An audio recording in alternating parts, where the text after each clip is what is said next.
The very first European house ever built here in Portsmouth, New Hampshire, used to sit on the corner right across from the entrance to Prescott Park.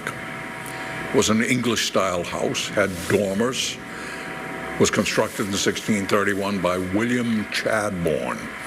1,000 acres of farmland were attached to this dwelling.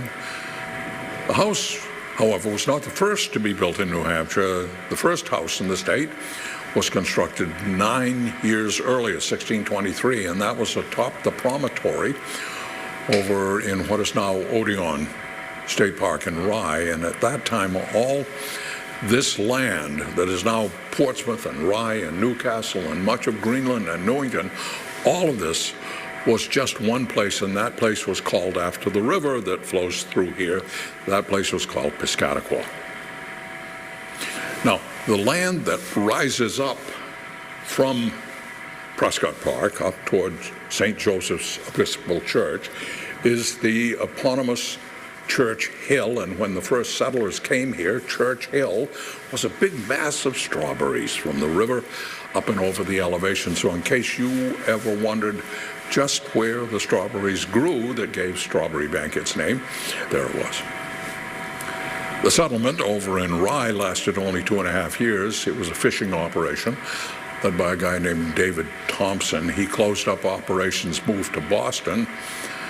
He had only 10 people there when he started, and it wasn't much more than that when he finished, but not all the men who came here with him accompanied him to Boston. Some of them stayed right here, and they built shacks and cabins on Newcastle Island and inland.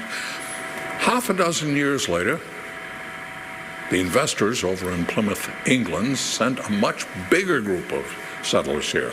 They arrived in 1631, and they were under the leadership of Captain Walter Neal.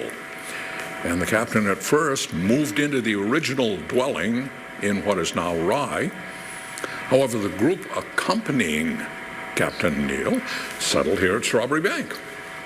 Now, unlike the men who came to fish with David Thompson, all the names of those who came with Captain Neal, they were recorded, and many of those names still reside around the seacoast area. So Portsmouth has its own version of the Mayflower descendants, or the first families of Virginia.